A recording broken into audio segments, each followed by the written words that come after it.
Hola, muy buenas Buenas noches. noches. Bueno, muchas gracias Andrea y Juan Esteban por estar con nosotros, por regalarnos su tiempo. Bienvenidos a este Conversemos Sanamente. Entonces, reitero, hoy vamos a responder a la pregunta de si es posible hablar sobre consumo consciente. Entonces, sin más preámbulo, les dejo a ambos para que se presenten y adelante. Gracias, Juan. Bueno, buenas noches a todos. Qué rico estar aquí contigo, Juan. Como se ve Juan Camilo y queda Juan Esteban, pero bueno, un placer. Yo soy nuevamente Andrea Echeverry. Bienvenidos una vez más a Conversemos Sanamente. Recuerden que esto pasa los últimos jueves de cada mes y que venimos ya haciendo un ciclo de conversaciones mensuales con colegas y grandes amigos alrededor de la salud mental y todo lo que puede también de alguna forma procurarnos bienestar. Entonces, yo hago parte del equipo de Sanamente y hoy nos acompaña Juan Esteban Patiño, docente, psicólogo, psicoterapeuta, entre muchas otras cosas, y que entre otras cosas también ha participado en proyectos de ciudad a propósito de las adicciones y el consumo consciente. Pero creo que Juan es el hombre más propicio para presentarse a sí mismo. Entonces, Juan, bienvenido, te doy la palabra. Bueno, muy buenas tardes, buenas noches para André, gracias por la invitación, a los compañeros de Sanamente, muy buenas noches a todos. Yo soy, como dice mi compañera André, psicólogo, compañero de clase de Andrés, nos conocemos hace no sé cuántos años, un montón. Soy magíster en psicología clínica, soy docente del área de psicología del área de adicciones, he trabajado en varios proyectos de salud pública alrededor del abordaje del uso de sustancias psicoactivas. Bueno, ya hace algunos años vengo hablando de este cuento, entonces, bueno, la idea es que podamos conversar al respecto. Acabo de hacer consciente y voy a usar una frase súper señorera para delatarme la edad, que te conozco hace aproximadamente 14 años. La, la nada, la nada del esnable cantidad de 14 años. Nos conocimos Total, adultos. total. Bueno, antes de iniciar esta conversación y dándole también como tiempo a las personas que se vayan uniendo a este en vivo, quiero recordarles que esta conversación se nutre con las preguntas de ustedes. Entonces nosotros tenemos una conversación preparada, tenemos algunas preguntas que queremos ir desarrollando en este envío en particular, pero por supuesto que esta conversación se nutre con ustedes. Entonces siéntanse con toda la confianza de escribirnos en el chat, de preguntarnos, de ponerle súper preguntones. Y en la medida que vamos conversando, yo voy a tratar de ir leyéndole a Juan un poquito de estas preguntas para que él nos vaya respondiendo. Entonces quiero darle comienzo a esta conversación a propósito de ese concepto de adicción. Juan, ¿cómo definirías tú una adicción en términos generales? Bueno, el concepto de adicción ha evolucionado mucho. Concepto del siglo XX.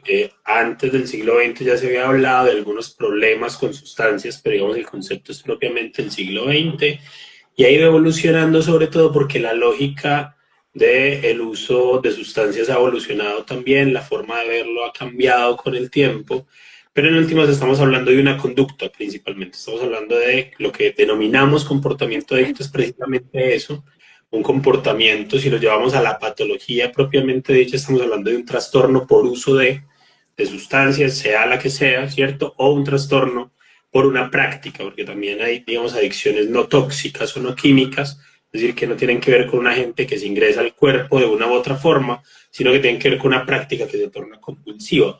¿Qué vuelve a algo adictivo concretamente? Es una condición de compulsión. ¿Qué significa esto? Una necesidad permanente de hacerlo o usarlo que sobrepasa la capacidad y la voluntad del usuario, ¿cierto? Entonces, hagamos el símil, por ejemplo, en el que una persona tiene que usar cualquier cosa, dígase el alcohol, dígase alguna otra sustancia psicoactiva, dígase una práctica como si fuera agua. Es Ok, decir, se termina volviendo una necesidad básica a un asunto que no lo es.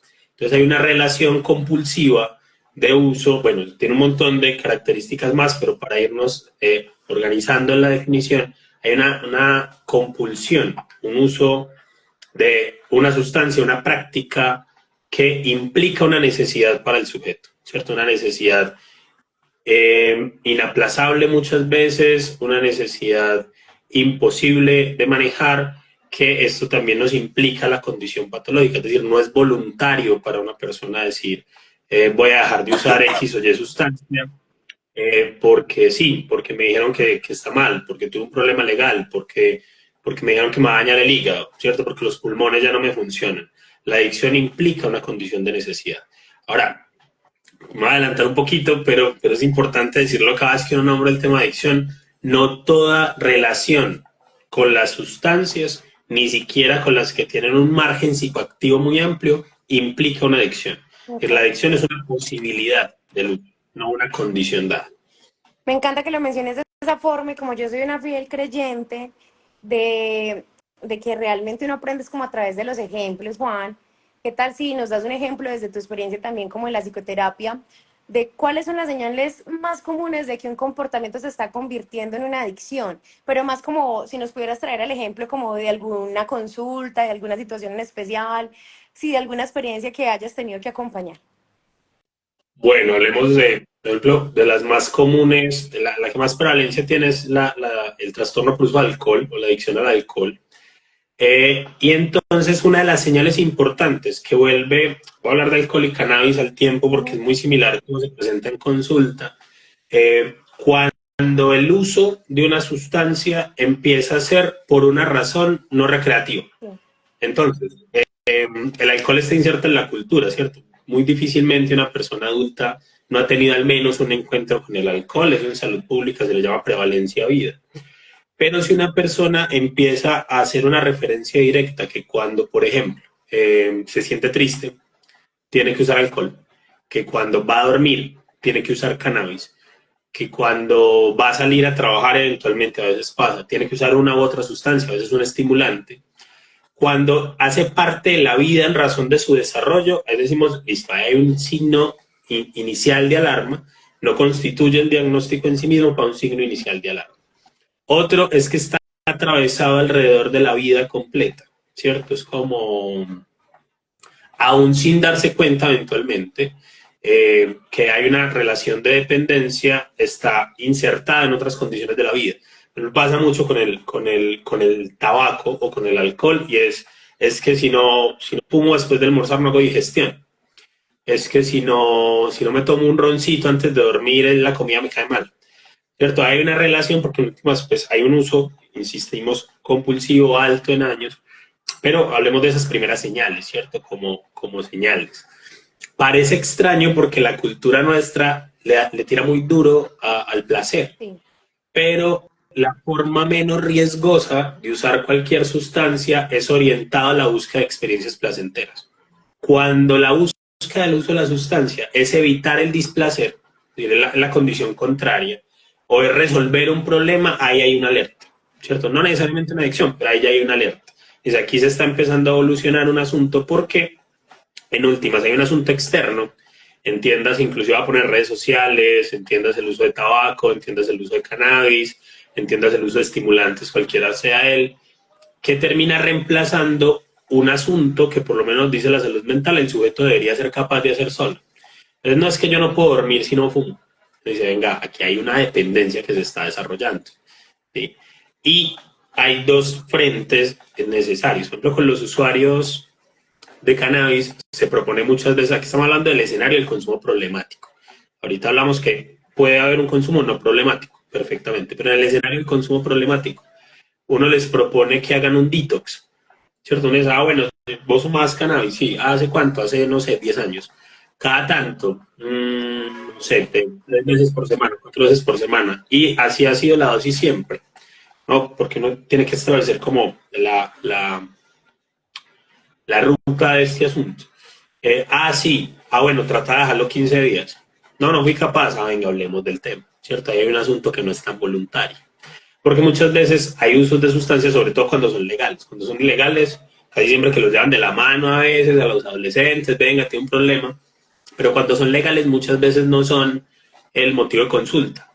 Bien, llegan por otra cosa, ¿cierto? Pero cuando uno ve, que hay un uso por lo menos problemático de alcohol, ¿sí? Entonces uno dice, intenta dejarlo a ver qué pasa, la abstinencia se sube, entonces uno ya se da cuenta que hay una descompensación corporal que implica una carga toxicológica, y uno dice, probablemente ya hay un desarrollo de una adicción, un trastorno adictivo. Entonces las señales en general tienen que ver con los usos, y es muy importante preguntarnos a nosotros mismos, todos consumimos alguna cosa, legal o ilegal, del azúcar a los que usan drogas inyectables, es decir, esto es un camino muy largo, pero preguntarse cuál es la razón, porque las razones son las que nos terminan presentando o enseñando si el asunto está cogiendo rutas problemáticas. Me encanta que lo menciones porque también es como más adelante empezaremos a abordar el concepto de consumo consciente y ahí es cuando llegaremos como a ese ejercicio de entender qué tan consciente estoy siendo de estas compulsiones que estoy sosteniendo en mi cotidianidad. Por acá JC Díaz R pregunta, ¿una adicción se le puede llamar al uso le puede llamar al uso excesivo de algunas prácticas de adición como el uso del celular? Como categoría, es decir, la psicopatología o el enfermarse mentalmente, para nombrarlo mejor, suele tener una suerte de convenciones en dos agrupaciones en los que los técnicos en psiquiatría y en psicología les terminamos haciendo caso, que son la Asociación Psiquiátrica Americana y la OMS. Entonces, ellos tienen ya manual, el CIE y el DSM. Cuando uno mira estos dos manuales, está categorizado específicamente la ludopatía, pero ya hay mucho desarrollo investigativo antes de que, digamos, haya humo blanco alrededor de este diagnóstico, y hay mucho desarrollo investigativo alrededor del uso compulsivo de redes. Inclusive en uno de esos ejercicios de salud pública, hoy trabajo con la Universidad de Antioquia, hicimos un ejercicio muy interesante con estudiantes alrededor de dejar el celular una semana. Y el criterio de inclusión del experimento era que utilizaran el teléfono más de 7 horas al día en redes sociales específicamente y que no trabajaran con él, por supuesto. Encontramos estudiantes con 15 horas de uso de celular al día. Si se supone que una persona, o por lo menos desde los movimientos obreros, trabaja 8 horas, duerme 8 horas, descansa 8 horas, pero pasa 17 horas al día en el uso de una red social que no es su trabajo, o no está durmiendo, o no está haciendo algo más, ¿sí? Ahí estamos hablando de un uso claramente compulsivo. Con redes sociales, y para resolver la pregunta, hay un asunto que es importante decir, y es el algoritmo ha ido evolucionando. Y ha ido evolucionando para ser cada vez más difícil de dejar. Entonces, ahorita, inclusive neurofisiológicamente, lo que termina generando dependencia es la afectación de los centros de recompensa. Que es eso? Es una parte del cerebro, la parte más viejita del cerebro, se le llama paleocórtex, que tiene una forma en la que el cerebro se recompensa con chutes de dopamina por acciones que hace. Y eso es muy importante para el aprendizaje. Póngale un niño chiquito que se para, eso lo pone muy feliz, todo el mundo le aplaude y el niño se sigue parando, sigue caminando. Eso genera aprendizaje. Dicho de otra forma, el placer genera aprendizaje. Ahora, las redes sociales, por ejemplo, algoritmos como el de TikTok, que es uno de los más fuertes, tienen dos asuntos que implican este riesgo. Uno de ellos, que el scroll es infinito. Los que tenemos un poquito más de edad, para que sigamos hablando de los videos que estamos, nos tocó cuando Facebook tenía fondo. Y uno llegaba a Facebook y Facebook tenía fondo y tocaba refrescarlo para ver qué más salía. Ahorita casi todas las redes sociales tienen el uso del scroll infinito, y es que organiza la información en razón de tus gustos de forma infinita en el camino. Ese es un asunto, y te va a dar estos chutes de dopamina permanentemente, es decir, constantemente. Lo otro es que son estímulos muy rápidos, muy reflexivos y muy cortos en el tiempo. Entonces, el promedio, yo no sé tanto de redes, pero está por debajo del minuto. Entonces, por debajo del minuto estás recibiendo un chute cerebral que te implica una lógica evolutiva de aprendizaje. Entonces, tiene, por ejemplo, estos nuevos algoritmos que tienen scroll infinito, que organizan todo alrededor de tus gustos y que te dan información permanente, son tendientes al uso compulsivo, están diseñados para que el uso sea compulsivo. Que son malos, que hay que satanizar, no, cierto, no es esa la discusión, cierto, por lo menos la discusión de satanizar lo que genera adicción ya la avanzamos mucho con lo químico y sabemos que estigmatizar no sirve para nada, pero sí tiene unos riesgos importantes, sobre todo, y esto es importante decirlo, con el uso de redes a menor edad.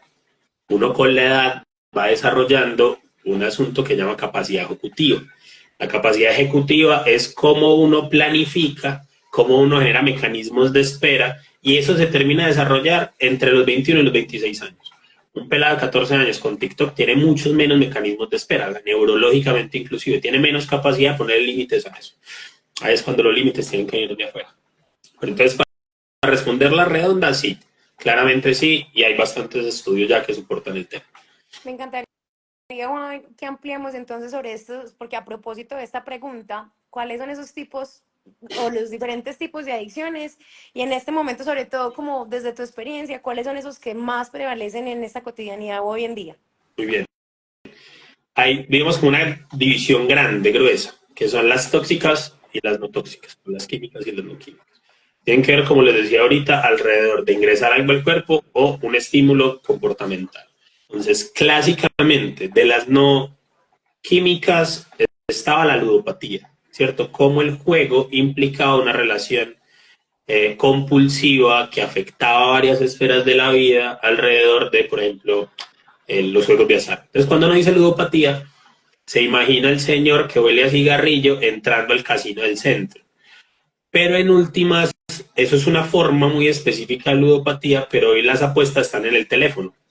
Y no más haga el sondeo entre los amigos, cuántas personas tienen, no sé, tiene muchos nombres, pero estas plataformas de apuesta deportiva, y uno por allá encuentra con un amigo que está apostando a la Liga B de Ucrania, un, no sé, lunes a las 8 de la mañana. Vení, ¿qué pasó ahí, cierto? Hay un asunto. Entonces, la gran división, químicas, no químicas.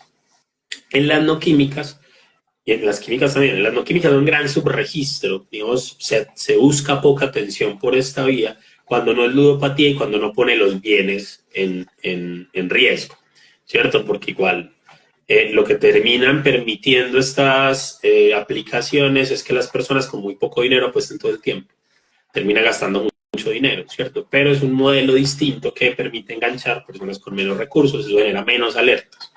Con relación a las tóxicas, digamos, la más prevalente en Colombia es el alcoholismo o el uso o el trastorno por uso de alcohol.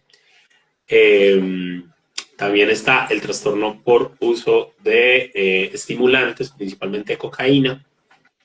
Hay un margen mucho menor alrededor de sustancias inyectables, perdón, de opioides, que no solo se administran vía inyección, y son como las más generales, las más presentes. En todas hay mucho subregistro, en el alcoholismo hay mucho subregistro, principalmente porque está culturalmente muy avalado.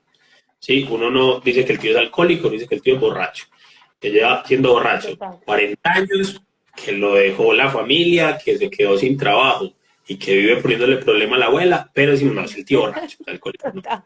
Pero el sobrino, que tiene 16 años, le dio por hacer unos exploratorios de cannabis y es un marihuanero drogadicto, va a terminar siendo ladrón. Bueno, todo este montón. Entonces, ahí toda la lógica del estigma juega mucho, juega mucho. Entonces, la prevalencia más alta es la de alcohol, la división más general es entre tóxicas y no tóxicas, y ya alrededor de la capacidad farmacológica de las sustancias ya hay una división. Entonces, adicción por opioides, adicción por estimulantes, adicción por depresores. Hoy, por ejemplo, hay un uso muy alto de ketamina, y esto tiene que ver concretamente con la presencia del TUSI en Medellín. La ketamina es una anestesia disociativa, como así es un depresor del sistema nervioso, se utiliza veterinariamente. Si uno le operan el gatico, probablemente le inyecten ketamina, pero disocia, es decir, la percepción se te disocia, inclusive la representación de vos mismo se te puede disociar. Eso hace que sea una sustancia que es, con la que se corte mucho las sustancias sintéticas tipo estimulante. Entonces, el TUSI es prácticamente ketamina, el LSD tiene ketamina, también las psicodélicas, el LSD tiene ketamina, el éxtasis tiene ketamina, Kaito tiene ketamina. Entonces, digamos, es como la gran división. En palabras, estaba pensando mucho, a veces es muy difícil cuando uno tiene como ciertos conceptos que son tan técnicos, llevarlo como al ejercicio como cotidiano o a la palabra como para todos.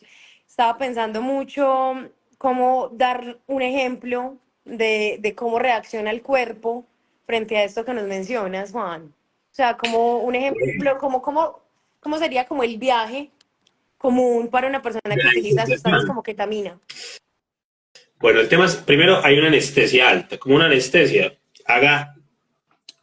Si alguien ha pasado por un proceso quirúrgico, tiene una mascota que ha pasado por un proceso quirúrgico, hay un adormecimiento y un ralentizamiento y una capacidad de respuesta mucho más bajita, como que la conciencia baja, como que uno se adormila. como si estuviera muy borracho. Pero además de esto, la percepción, y esto por eso se vuelve tan difícil de explicarlo porque es muy sensitivo, la percepción implica muchas cosas, ¿cierto? La visión, todos los sentidos, el tacto y demás. Esta capacidad de percepción se desajusta. Uno lo da por hecho porque uno no se acuerda de ese momento de la vida, pero cuando uno nace, nace con eso desajustado. A uno le toca aprender a sentir. Los niños, por eso todo les genera llanto, todo les genera angustia, principalmente porque los estímulos no entienden muy bien qué son. Entonces eso se va organizando. ¿Qué hace la ketamina al disociar? Genera como el revolcón de esas sensaciones y la representación, eso que también es muy abstracto, más o menos eso que uno cree de uno, no lo que uno reporta de uno, sino que lo que uno cree de uno, aun cuando uno no sabe qué cree de uno, también se pierde. Entonces uno termina por allá pensándose en otro lugar, sintiéndose en otro lugar, viéndose en otro lugar, ¿cierto? Cuando en estos cuentos místicos hay una, ¿cómo se llama la palabra? Como que la gente se ve, como que sale de sí mismo, pero Viaje sé astral. qué, este cuento, eso es una disociación, entonces pasa dormidos, no es como tengo las creencias de nadie, pues, pero en el sueño a veces es normal, a veces no tan normal, pero también va por otro tipo de patologías, pero el caso es que con la ketamina vos te disocias, ¿cierto? Es decir, ese como que el cuerpo se sale de uno mismo en usos muy altos. ¿Qué problema tiene la ketamina? Uno muy serio, y es que tiene una posibilidad de sobredosis muy, muy cerquita, ¿cierto? Vos te puedes, el alcohol genera sobredosis, pero es muy difícil que el alcohol genere sobredosis si no es con policonsumo, es decir, con el uso de varias sustancias al tiempo. Entonces vos tenés un depresor, el alcohol es un depresor, te deprimís y el alcohol te duerme. Entonces cuando uno pasa a veces a las 6 de la mañana a trabajar y ve a alguien dormido en la acera, la fiesta del día anterior, y uno dice, algo estaría haciendo mal porque ese es el lugar que me tocó y no el otro, y bueno, el sistema te duerme. Ahora, si te metes estimulantes, el cerebro te obliga a levantarte y el cuerpo ya no aguanta más con el tema. Entonces le seguís echando alcohol y te lleva una sobredosis. La ketamina te lleva una sobredosis mucho más, con dosis mucho más bajas. ¿Cuál es el problema? Las combinaciones. Otro de los problemas. La ketamina es un depresor, el alcohol también. Entonces, por ejemplo, el uso de TUSI casi siempre se da en el contexto de fiesta. De hecho, en este momento estoy dirigiendo una investigación. Están haciendo unos estudiantes en Occidente, unos estudiantes de la Universidad de Antioquia en Occidente, y han hablado con varios usuarios de TUSI, y lo que expresan es que es difícil encontrar un uso de TUSI por fuera del escenario de fiesta. Y es muy difícil encontrar un escenario de fiesta en razón del uso de una sola sustancia. Entonces, si vos mezclas dos depresores, te deprimís más rápido y entras en coma, ¿cierto? Entonces, más o menos eso es como la disociación. Es difícil porque es muy sensitivo, ¿cierto? Es difícil explicar todo este asunto que es tan pasado por el cuerpo. Ok. Juan, ¿qué factores suelen contribuir como al desarrollo de una adicción? Tú ahorita hablabas mucho sobre como estos chutes de dopamina, porque finalmente hay algo ahí que se conecta mucho con el placer y como el cuerpo y el cerebro empieza a generar como una adicción a ese placer. Pero ¿cuáles dirías tú que son esos factores que también suelen contribuir al desarrollo de una adicción? Bueno, ahí como por honestidad intelectual debo nombrar varios asuntos, porque hay muchos entusiastas de la etiología. Entusiastas es que, voy a tratar de ser menos técnico, hay muchos entusiastas de una u otra razón, entonces terminan negando una en razón de otra. Entonces están los entusiastas de la genética, es decir, no, esto es una predisposición genética y este está el estudio aquí, allá, allá. Hay unos entusiastas del desarrollo social de la mente, ¿sí? Entonces, cómo hay unas atribuciones del orden psicológico que implican en el desarrollo evolutivo de una persona establecer relaciones de dependencia con personas y con cosas. Y eso implica que es donde planteamos hay una base de personalidad en el desarrollo de la adicción, por ejemplo. Y hay unos entusiastas de la capacidad química de la afectación de la dopamina en el cuerpo y los sentidos de recompensa. Entonces, no, el problema es la sustancia y la sustancia es la que genera la adicción. Cuando uno mira los estudios y cuando uno mira, por ejemplo, los metaanálisis, son las tres. ¿Sí? Eh, Hay una construcción de una condición disfuncional que es multicausal. y por lo general tienen estos tres elementos. Un elemento relacionado con la sustancia y su poder, un elemento relacionado con el desarrollo evolutivo de las condiciones psicológicas del sujeto y un asunto que tiene que ver a veces con predisposiciones genéticas. Entonces, si usted, por ejemplo, se explora con sustancias psicoactivas, pero en su primera línea de consanguinidad tiene psicosis en la familia, esto puede que le salga costoso, ¿sí? Tiene trastornos de personalidad, esto puede que le salga costoso. Pero como les decía, es que no sabemos, no es tampoco para patologizar el mundo, eso siempre ha salido mal, pero no sabemos, la salud mental y la enfermedad mental son un tabú en nuestra tierra, y entonces el tío con esquizofrenia nunca se habla de eso, ¿cierto? Porque la mamá le pone a llorar, entonces no, nadie habla cuando el tío salía en pelota corriendo por el barrio. Entonces, a veces es difícil saber si hay familia con enfermedad mental, pero son esos tres elementos. Lo otro, la dependencia psicológica y fisiológica implican la condición del diagnóstico. Por eso los tratamientos de los entusiastas exclusivistas suelen no funcionar tan bien, porque si no se aborda el factor psicológico a la vez que se aborda el factor fisiológico, casi nunca se supera la condición, ¿cierto? Se necesita un doble elemento. Entonces, no es que lo compensaron farmacológicamente, por ejemplo, si era usuario de heroína y una compensación con oxicodona, por ejemplo, y entonces, no, ya todo está bien. Realmente hay una relación, inclusive con estas sustancias, estamos hablando de opioides muy fuertes, una relación psicológica con el uso de la sustancia, ¿cierto? Piénsenlo así, las dependencias no son adicciones, pero son más fáciles de ver y son precursores de las adicciones. Y perfectamente hay personas dependientes a prácticos, hay personas dependientes a personas, ¿sí? La independencia se supone, pues dicen por allá los europeos, que es un logro de la salud mental. Pero toda independencia es relativa. Los seres humanos somos sociales, básicamente sociales. Pero entonces ahí están esos dos elementos, lo fisiológico, lo psicológico, lo genético, y son es como estos tres elementos que terminan constituyendo en que una persona desarrolle una patología y que no, ¿cierto? Porque también cuando hay mucha capacidad psicológica, ahorita lo hablamos, uno dice puede haber menos riesgo de que se desarrolle. Me surgieron muchas preguntas a propósito de esto que acabas de mencionar. La primera es, ¿podríamos hablar de adicciones físicas y podríamos hablar de adicciones psicológicas? No sé si me hago entender. Sí, sí, O sea, como pues por que lo que ejemplo, tú mencionabas ahorita un poquito como para ampliarlo, como hay algo que juega mucho como con respecto al estado mental de una persona que determina como el tipo de adicciones que también puede como suscribir. Esta sería como una, ¿cierto? Como cuál es el papel de las emociones y el estado mental de una persona y si existen adicciones físicas y psicológicas. Y ya le hago ahorita la otra pregunta. a ver, por lo general las adicciones son las dos, ¿cierto? Si uno mira un diagnóstico que ahí siempre tiene los dos componentes, pero por ejemplo, si no existiera un componente psicológico muy fuerte, no habría adicciones no químicas. Es decir, las adicciones no químicas son principalmente psicológicas. Claro, hay una relación neuroquímica en el cerebro, una relación neuroquímica en el cerebro para todo, ¿cierto? Explicarlo ahí es decir nada. Entonces, sí, hay, digamos, dos factores que generan la condición de adicción. Lo que es más común es encontrarlas juntas. André, creo que hay personas preguntándonos en el chat. Sí, aquí tengo varias preguntas. Ya voy respondiendo. Entonces, sí, digamos, hay adicciones más de tipo psicológico, hay adicciones de tipo más de tipo fisiológico, pero son una combinación. Casi siempre encontramos factores mutuos. Inclusive, desde hace más o menos unos 30 años, la tendencia a denominar el diagnóstico por trastorno de uso de sustancias ha sido llamarlo diagnóstico dual, porque es muy poco probable encontrar un trastorno por uso de sustancias puro, por decirlo de alguna forma. Es decir, que es que esta persona solamente tiene ese diagnóstico.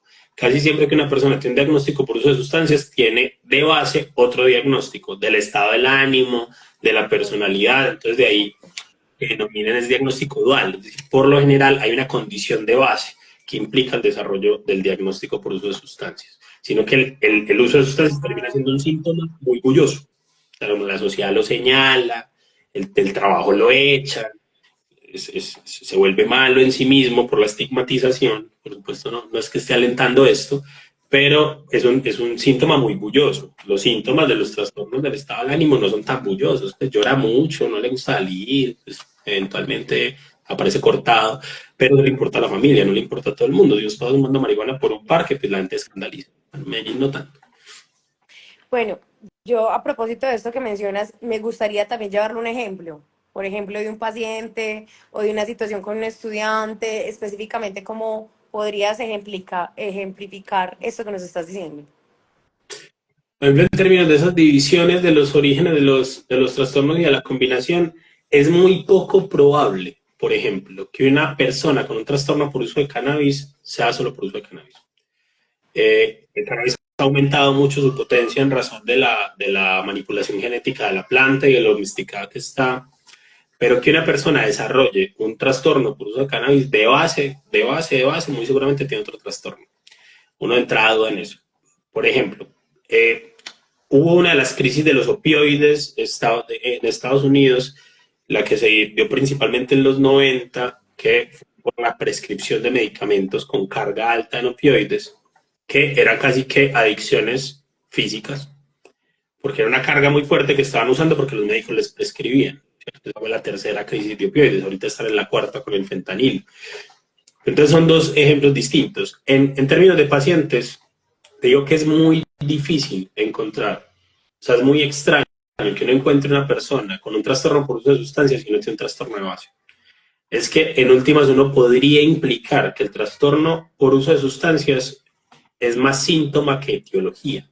Y por allá se le estalló la vena a 2 o 3 psiquiatras y lo escuchan, pero es una condición más sintomática que emergencia. Es muy buen síntoma, ¿cierto? Contiene. En una investigación que hice parte cuando estuve con la alcaldía de Medellín, cuando preguntábamos a los usuarios de bazuco, que es esta derivado de la hoja de coca previo al clorhidrato de cocaína, la razón del uso del bazuco en un 40% de los usuarios era mitigar el dolor. Dice, esta gente son evadidos del sistema de salud. Entonces, claro, hay una relación ahí entre uno y otro, pero casi siempre un trastorno de base. Y casi siempre, y ahí sí estoy hablando muy de mi experiencia, casi siempre de trastornos de personalidad, sobre todo cuando son más complejos. El trastorno límite, el trastorno narcisista, por lo general. Pensando también un poco en todo lo que estábamos escuchando, hay también unas sustancias en el mercado que no son, o medicamentos en el mercado que de pronto no son diagnosticados, pues que no hacen parte como de esos psicoactivos que regularmente nombramos, pero son también medicinas y elementos a los cuales las personas tienen acceso. A esto también se le podría llamar como una especie de adicción. Incluso yo pensaba, escuchando amigos que hacen mucho ejercicio, el consumo, por ejemplo, de preentreno, ¿cierto? Como no puedo entrenar si no me tomo el preentreno, esto tendría también como algún tipo de complicación en términos de las condiciones de adicción. Pues con la pregunta va a ser una división que va muy importante en el tema y eso nos permite separar el tema en términos de lo patológico al asunto de salud pública. Uh-huh. El desarrollo de compulsiones y de dependencias a muchas cosas es muy probable y casi siempre es problemático. Entonces, los preentrenos, por ejemplo, los energizantes, ¿cierto? Pueden generar una relación de dependencia, pueden generar una relación de dependencia muy fuerte. El uso de energizantes es muy amplio, sale en horario familiar, eso he intentado regularse, pues cayó en la regulación de la gaseosa, pues, pero he intentado regularse un poco, Por azúcar. pero por el azúcar, ¿sí? De cantidad de azúcar, cantidad de cafeína. La cafeína es muy adictiva, sino que es que la cafeína que tiene un café es ínfima con relación a la cafeína en estado farmacológico, al igual que la nicotina. Pues realmente el tabaco tiene muy poca nicotina, pero estos vaporizadores tienen una cantidad a veces de nicotina muy alta, que implica un desarrollo de adicción mucho más fácil. Entonces, sí, hay un montón de asuntos de los que se pueden generar dependencias, inclusive adicciones que son muy difíciles de diagnosticar, como por ejemplo la adicción al trabajo. Hay personas con una relación adictiva con el trabajo, pero es que cuando uno va a los criterios clínicos dicen que la imposibilidad de trabajar es un criterio clínico. Entonces ahí es cuando el mismo síntoma termina siendo una negación del criterio clínico. ¿Y por qué? Porque a la base de todos los manuales diagnósticos psicopatológicos hay una lectura moral. Por eso todos los trastornos se vuelven crónicos cuando la gente deja de trabajar, porque lo importante en este sistema es que la gente trabaje. Y por eso lo que genera placer es visto con tanta sospecha. Porque genera placer, pero última, no hay aprendizaje sin placer, no hay vida sin placer. Entonces sí, digamos, la posibilidad de la adicción inclusive al mismo ejercicio, a muchas otras prácticas que pues, nos faltará estudiarlas más, pero que terminan siendo problemáticas para la salud. Muchas de ellas bajo la lógica de la salud, ¿cierto? Como todo este mercado fitness y esta vaina. No, y hablemos un poco también como del consumo sexual. Pues OnlyFans, el crecimiento de OnlyFans, de webcam, ¿cierto? Como la industria del cine para adultos o del contenido para adultos y el porno también se aumenta y genera otro tipo de No, pues, adicciones, que funciona un poco como lo que mencionabas de las redes. tal cual. No, de hecho, hay bastantes más investigaciones sobre la adicción a la pornografía, ¿cierto? O la adicción a las compulsiones sexuales, que terminan siendo parafilias, bien sea masturbatorias o bien sea en términos de relaciones sexuales no, con otras personas. Este es bien complejo, pues, porque ahí también, digamos, hay un asunto alrededor de la mercantilización de las personas, por supuesto, que es lo que termina siendo el agente activo del otro. Hay una de las plataformas más famosas de pornografía del mundo, que no sé a son de qué, pero siquiera, empezó a sacar unas estadísticas mundiales al año de la forma de consumo de pornografía de la gente.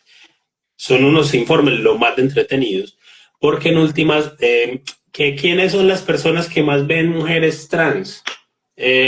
Los viejitos godos, y uno dice, ve, qué maravilla, ¿cierto? O sea, es una información muy interesante y da cuenta también del uso compulsivo que termina siendo la pornografía y, pues, y toda la violencia que atraviesa el escenario de la pornografía, pues, además, y la facilidad que la tecnología implica para el acceso a ella, ¿cierto? Las vías de acceso a son una forma de desarrollo de la compulsión.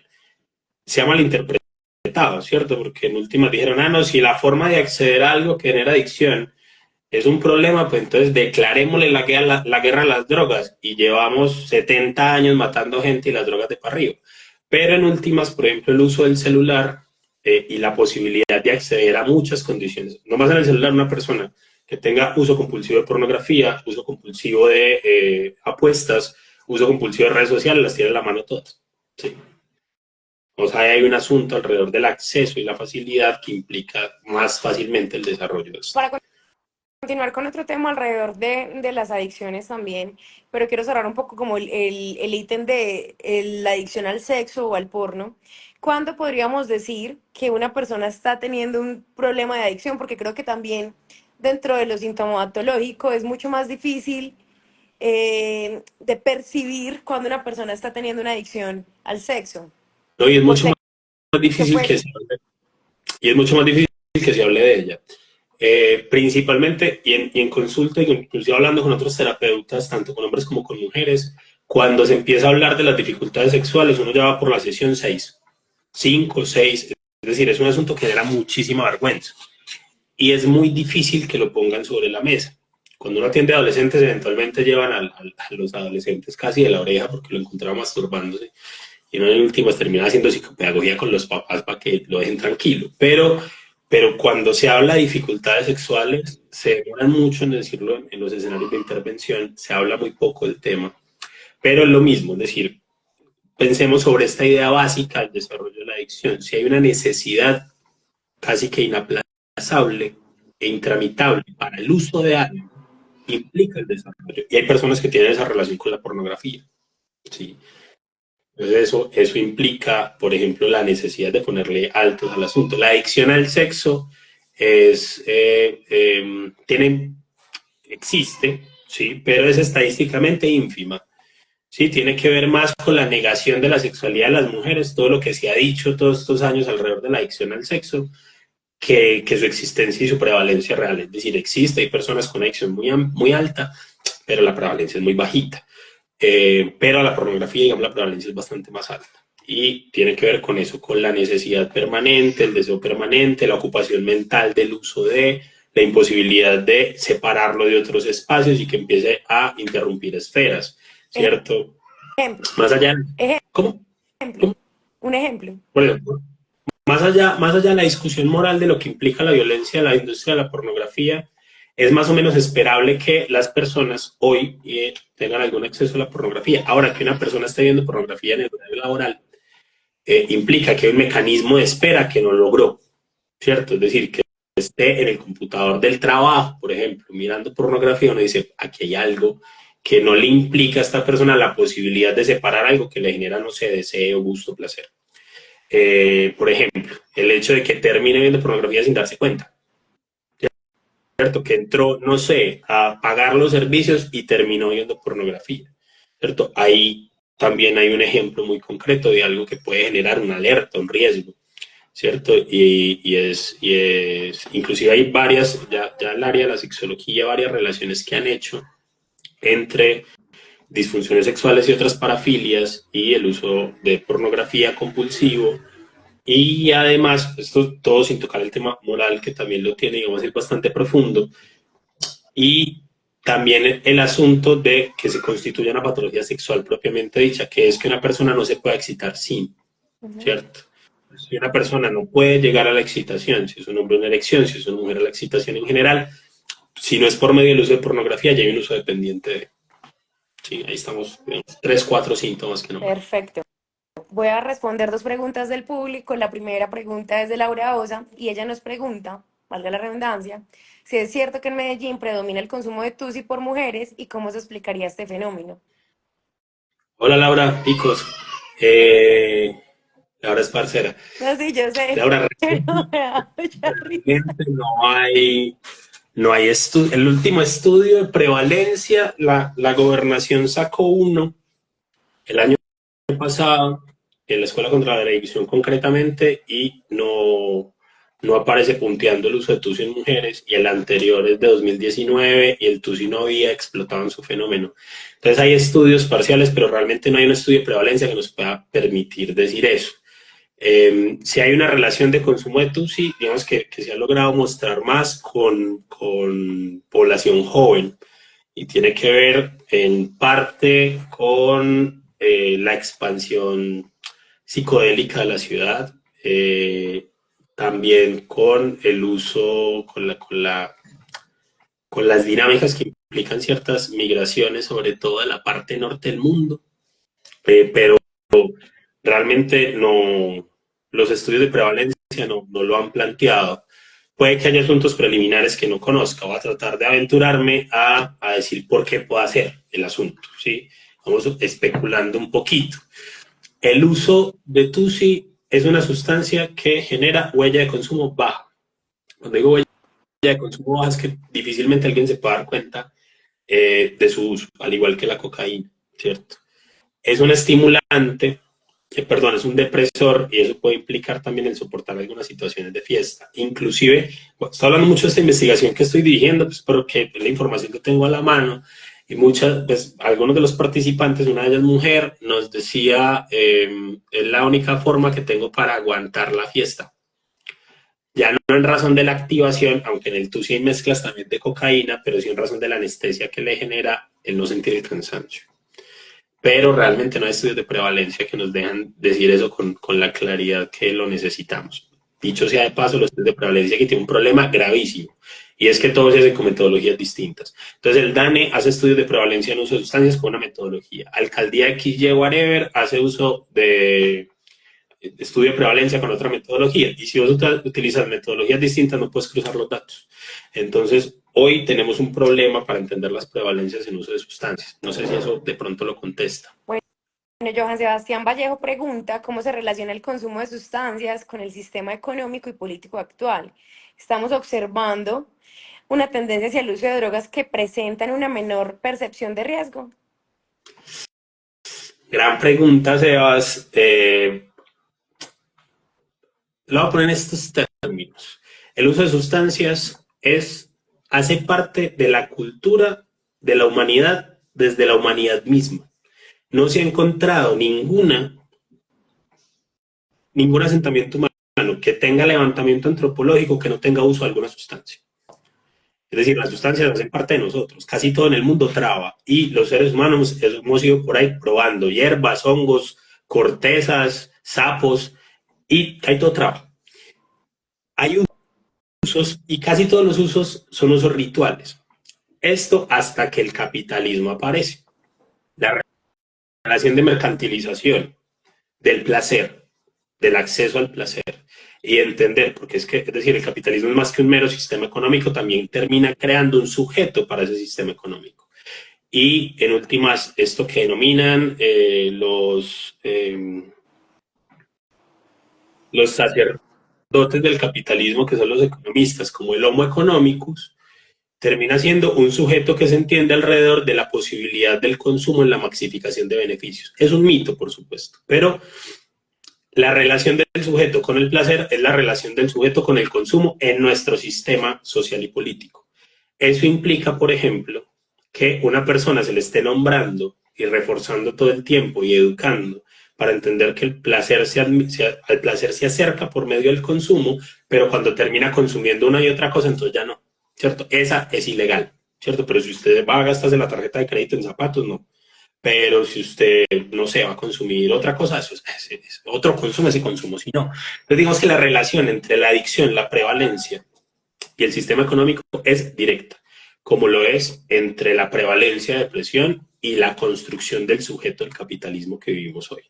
¿Cierto? Hay una relación directa entre la última parte de la pregunta se me olvidó, André.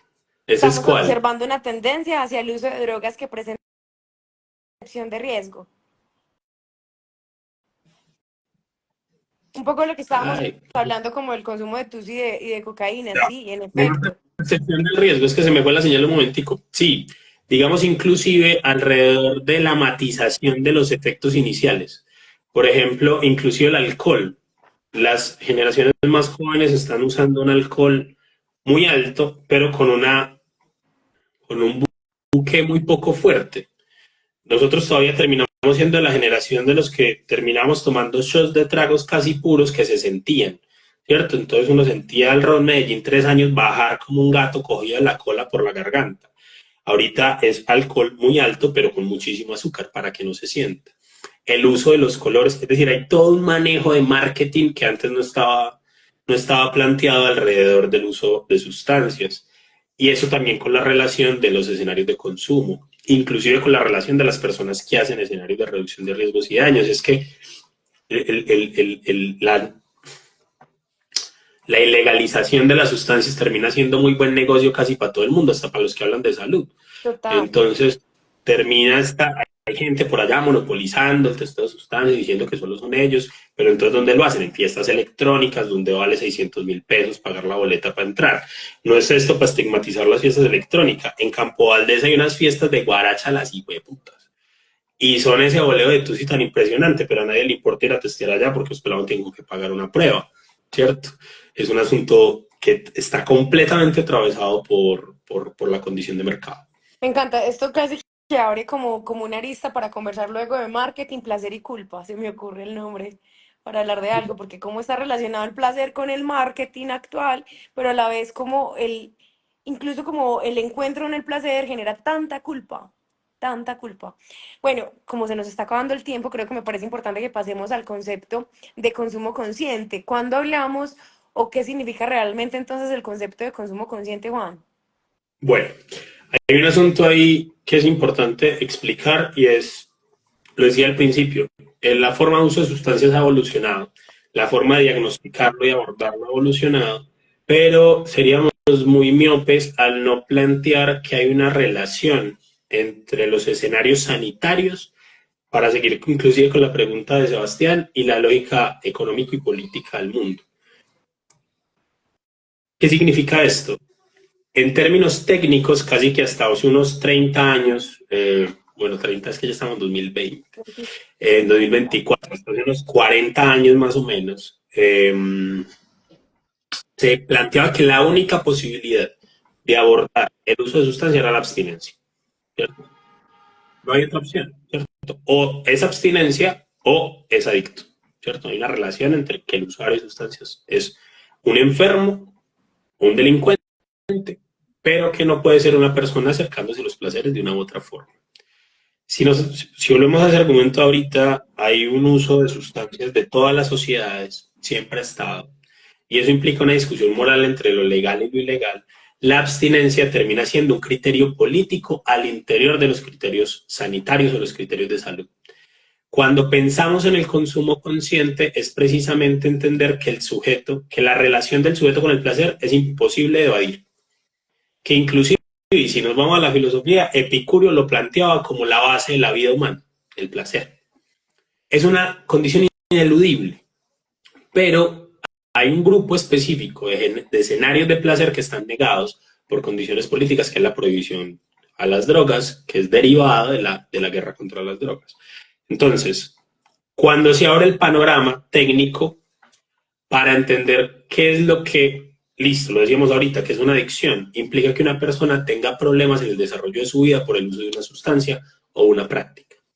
Empiezan a aparecer un grupo muy importante de personas que, aunque tengan un uso permanente de una sustancia, no tienen esa dificultad, ¿cierto? Entonces, ¿cómo hay una relación con este consumo muy del marco cultural en el que estamos, pero que está reflexionada alrededor de lo que quiere hacer con él, ¿cierto? Más o menos a eso nos referimos con consumo consciente. Es como una persona termina reflexionando las formas de acceso al placer, aunque sea vía química, ¿sí? Aunque sea vía sustancia. Cómo identifica los riesgos, cómo puede reducir esos riesgos, cómo los evita y cómo en últimas puede no desarrollar un trastorno por uso de sustancias. Para datos de la OMS, estamos hablando de que solo el 12% de usuarios de sustancias terminan desarrollando un trastorno por uso de sustancias. ¿Cómo podemos llevar en un ejemplo como hablar de la práctica de un consumo consciente en nuestra vida cotidiana o en la vida cotidiana de alguien, digamos que vamos a llevarlo como a un consumo muy común en esta actualidad que a propósito ahorita lo conversábamos? Una persona que consume, por ejemplo, marihuana de forma regular.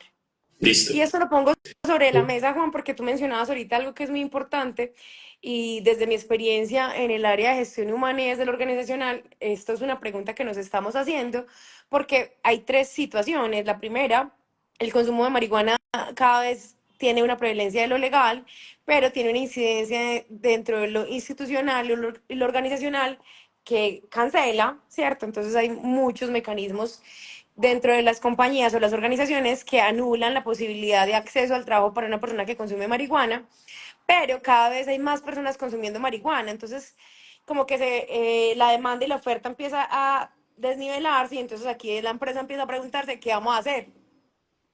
Ahora el ejemplo ¿Qué vamos a con la hacer? Porque marihuana. la gente está consumiendo marihuana y cómo vamos a quedar sin gente para trabajar, ¿cierto? Muy bien, qué buena pregunta. Y voy a juntar, porque la respuesta es la misma a la marihuana del uso de cocaína, sobre todo para evitar esta lógica de algunas lecturas sobre el uso del cannabis. Es como, listo, no, el uso de sustancias es malo, pero el cannabis no. Entonces métala en las legales y que las ilegales las sigamos estigmatizando. Pues, la lógica es la misma. El tema con el uso de estas sustancias es que una persona, por ejemplo, usuaria de cannabis, puede reflexionar el uso del cannabis alrededor de qué desea con él, ¿cierto? Y lo decíamos ahorita. Si una persona usa cannabis para dormir, porque no puede dormir sin cannabis, o se pudo generar un trastorno del sueño, porque el cannabis puede generarlo, o se está tapando un trastorno del uso del sueño con cannabis, que probablemente se pueda regular mejor con una atención médica. Pero la gran mayoría de usuarios de cannabis, inclusive la gran mayoría de usuarios de cocaína, sino que la cocaína, como nos huele más a narcotráfico, la vemos peor, tenga primero conocimiento de la sustancia, tiene trazabilidad de esa sustancia.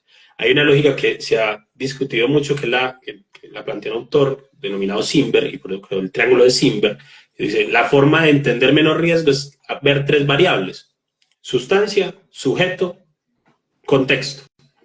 Si una persona mide esas tres cosas, probablemente pueda tener un uso mucho más reflexivo de la sustancia, de la forma que decidió para acceder al placer. Entonces, pongamos el ejemplo con el cannabis. Entonces, una persona que usaría de cannabis. Perfecto. ¿Ese cannabis qué cannabis es? Ah, no, el del barrio.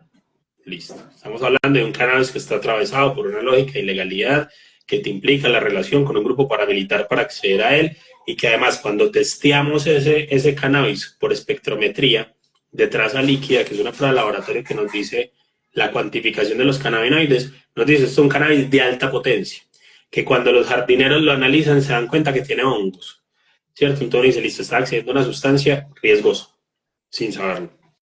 Entonces ahí, digamos, merma la cosa. ¿En qué contexto? ¿Cierto? ¿Va a usar cannabis qué? Dentro de un bus. ¿Va a usar cannabis dentro de un salón? ¿Va a usar cannabis necesariamente antes de ir a trabajar? ¿Sí? O, no sé, en los días libres y demás.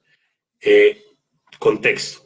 Y persona, ¿cómo estás? ¿Para qué lo usas? ¿Qué sentido tiene? No es que me gusta porque me relaja, me tranquiliza, listo. Es porque me gusta un cannabis más activador, entonces uso de esta otra cepa que me genera un estado de alego que me gusta. Bacán. ¿Sí? Okay. La forma menos riesgosa del uso del cannabis y el uso de cualquier sustancia es buscar placer.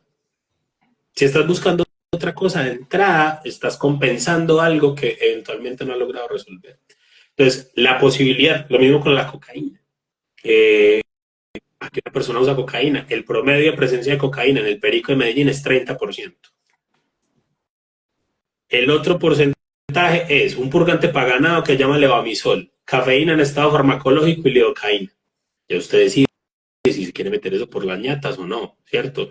Pero reflexiona alrededor de cuál es su decisión. Es que el gran problema del uso de las sustancias, uno de los tantos, es que como se ha estigmatizado tanto y la lógica de la ilegalidad está tan presente, las personas no tienen ni siquiera la información básica para medir los riesgos de lo que está haciendo. Porque la única opción que les ha dado los medios sanitarios, la psiquiatría clásica, es deje de hacerlo. Abstinencia. Esto se relaciona mucho con la última pregunta que voy a leer para ir cerrando, que es de la Marín, donde dice, desde las experiencias y vivencias, ¿qué tan efectivo es un proceso de desintoxicación por consumo de sustancias psicoactivas versus la voluntad del paciente? Pues que es un poco lo que tú estás mencionando, ¿cierto? Hay una estigmatización súper fuerte, la única opción que nos dan es la abstinencia, y finalmente, ¿cómo vamos a lograr entonces como una desintoxicación? Eh, ¿Cuál podría ser la palabra? Como un éxito en la desintoxicación, ¿cierto? Finalmente, porque estamos nuevamente culpabilizando, castrando. ¿Cuándo una desintoxicación es exitosa? Pongámoslo en esos términos, para empezar por ahí. Perfecto. Y me parece que la pregunta es muy interesante, sobre todo porque todos los escenarios de salud mental, inclusive los psiquiátricos más antiguos, exceptuando los del siglo XIX, son muy voluntaristas. Es decir, necesitan de la voluntad de la persona para propiciar los cambios que se quieran. Y de ahí muchos de los colegas ven esto como un problema, es que hay que resolver cómo hacemos para que el otro ceda en su voluntad, uno u otros, que digamos un poquito más distante a los derechos humanos, cómo hacemos para transgredir esa voluntad sin que sea muy ruidoso. El tema es que la desintoxicación termina siendo exitosa cuando el cuerpo se nivela. Es decir, cuando hablamos de desintoxicación y los procesos internos de desintoxicación, de hospitalización, cada vez son más cortos, más que todo por lo precario del sistema de salud que por las necesidades de las personas, pero implican que una descompensación neurofisiológica por el uso de una sustancia se supere. Hay niveles de intoxicación que no posibilitan que eso pase, ¿cierto? Sobre todo con algunas sustancias muy fuertes. Hay personas que van a tener que utilizar medicamentos de compensación el resto de su vida porque se generaron una enfermedad crónica por el uso de una sustancia. Pero entonces, ¿qué hace una desintoxicación exitosa? La compensación corporal. Entonces que la persona volvió a consumir, entonces fracasó por la voluntad de la persona. No, lo que fracasó ahí fue la intención de la abstinencia, no la desintoxicación. Ahora, inclusive hay unas desintoxicaciones que no son internas, por ejemplo con cannabis, que se le proponen a los usuarios para la regulación consciente de la dosis. Si usted lleva 10 años usando cannabis, de forma regular, de forma permanente. Eso está demostrado porque tampoco es para decir que esto no hace nada, porque también es un riesgo claramente. Decirle a la gente que el cannabis no tiene riesgo es como decirle a la gente que anda en moto en casco. Es decir, si hay un riesgo, ¿cierto? Ahora, ¿cómo hacemos para que la gente que es usuaria de cannabis asuma ese riesgo sin que le cueste mucha enfermedad, mucho bienestar, mucha vida? Entonces, listo, si ya 10 años, probablemente usted va a tener problemas de memoria de trabajo. Probablemente usted se va a relentecer. haga cada tanto una desintoxicación. Cese el cannabis completamente por al menos 40 días para que el sistema endocannabinoide logre desaturarse del ejercicio de cannabinoides externos. Esto puede ser exitoso, esto puede ser muy exitoso. ¿A qué es que la persona después de los 40 días volvió a usar cannabis? Sí, pero la recomendación en este caso es vuelva a racionar la dosis. ¿Cómo así? Si usted está fumando cada vez que le dan ganas y cada vez le dan más ganas, desintoxíquese y racionalice la dosis. Escoja cuántas dosis va a usar, cuántos días va a usar. ¿Cierto? Ahí estamos hablando de un avance en términos de salud. Claro. El De problema es que límites, paradigma nuevamente. en la salud. De ¿Cómo? límites, de fortalecer no solamente el sistema fisiológico, sino también el mecanismo de espera. Exactamente. Y en últimas, el problema es que vemos desde el escenario de la salud, y eso es un gran problema, porque es una de las corrientes más antiguas de la salud pública y que sigue inserta en nosotros, aún siendo de la ciudad donde más se ha avanzado en términos de salud pública teóricamente, del país por lo menos, y es cómo entonces las decisiones de los otros terminan siendo un problema en razón del deseo del poder médico, ¿cierto? Y entonces es que el otro tiene que dejar la sustancia porque es que yo sé, él no, y él, ¿cierto? Y hay un montón de sesgos de confirmación, ¿cierto? Tampoco es para Hacer una satanizar oda. algo. No, ni hacer una ni satanizar al otro lado. Porque, por ejemplo, una amiga toxicóloga, Linet, que es, digamos, muy buena en este tema, decía, es que el problema es que los especialistas de la salud tenemos un sesgo de confirmación porque el consultorio no llega a la gente ya vuelta a nada. Entonces, claro, llega el que llega infartado, llega el que llega ya con enfermedad coronaria, llega el que llega con la tráquea vuelta a nada. Entonces, eso implica pensar que todo esto es tan riesgoso que déjelo de hacer. ¿Sí? Pero en últimas, la gente hay que entender que y esto para algunos técnicos es muy difícil, que lo que usted le diga al otro, inclusive basado en evidencia, no tiene que ser una orden. Es que el otro toma las decisiones sobre su vida y usted por más médico, psicólogo, psiquiatra que sea, no le tiene que dar caso. Entonces, como el otro en razón de su vida tiene una vida con más bienestar, con menos riesgo. Se nos fue el tiempo muy rápido, Juan. Yo quisiera que cerráramos esta conversación, uno, como con yo le llamo a esto como unos primeros auxilios psicológicos, un poco como si tú tuvieras que hacer una lista como de herramientas, 5 cosas que pueda hacer una persona que quiera empezar como a tener un consumo consciente de lo que sea, ¿cierto? Como, vení, vos querés ser más consciente con la forma en la que estás consumiendo lo que sea, llámale Coca-Cola, llámale café, llámale Vive 100, llámale Chaturbey, llámale marihuana, ¿cierto? 5 cosas que pueda empezar como a implementar a alguien a su vida, en su cotidianidad, como para empezar a tener un ejercicio de consumos más conscientes y fortalecer estos mecanismos de espera y también las posturas desde el límite. Y por último también, si recomiendas algún podcast, alguna película, algo que permita como ampliar un poco esto que hemos conversado, que esté más al acceso de la persona que no estudia psicología, que no tiene esta información técnica, sino como que esté más al acceso, por ejemplo, de una mamá que nos está escuchando porque se dio cuenta que su hijo está consumiendo o que de pronto nos escuche pues más adelante. Bueno, voy a tratar de listar. Yo para los listados no soy tan bueno, pero voy a intentarlo. Una de ellas es el placer ha sido tan negado como las sustancias y por eso es tan irreflexivo. Si usted tiene un uso compulsivo de algo, si entrada ya tiene un uso compulsivo, consulte. ¿Sí? Uno, consulte. Dos, si usted tiene la intención de ver si hay algo problemático en sus consumos de sustancias o no, atraviéselo por la lectura del placer. Es que nosotros difícilmente reflexionamos qué nos genera placer. Y cuando se habla de gestión del placer, casi que solo se habla de dosis, pero no se habla de, es decir, el placer tiene un calado profundamente subjetivo. Y hay algo que ha hecho en el desarrollo de su vida que le diga que esa sensación que le genera el cannabis es más placentera que la sensación que le genera a otro la activación de la coca, o que le genera a otro el éxtasis en el contexto de XY, ¿sí? Entonces, reflexione sobre qué le genera placer. Si usted ya tiene un consumo de algo, mírese con sospecha en la medida en la que probablemente ya hay descompensaciones propias para que nos miremos un poquito más con duda. Es que esta cultura también es que nos lleva a nosotros a una manía de quiérete, sé feliz, sé grande, sé fuerte, bla, bla, bla. y entonces la gente como que ya no equivoca, porque es que equivocarse es fallarle a la cultura. Entonces dése cuenta un poquito, mírese un poquito con duda, porque la negación siempre es una vía alrededor del síntoma, y cuando el consumo de sustancias se hace síntoma, se vuelve problema, ¿cierto? No necesariamente síntoma, pero puede venir en síntoma. Voy por tres, a ver si llego a las otras dos. No hay que ir solo, ¿sí? Mire los asuntos culturales: sujeto, contexto, sustancia. El uso de sustancias en nuestro contexto implica socialización, culturalmente hablando. La gente de los Países Bajos se encierra en pijama a emborracharse hasta la ebriedad, y eso es culturalmente allá su quehacer. El quehacer nuestro es que aquí la gente toma para socializar. Y si usted lo está haciendo en soledad o lo está haciendo para resolver un problema, ahí hay algo a ponerle cuidado, ¿cierto?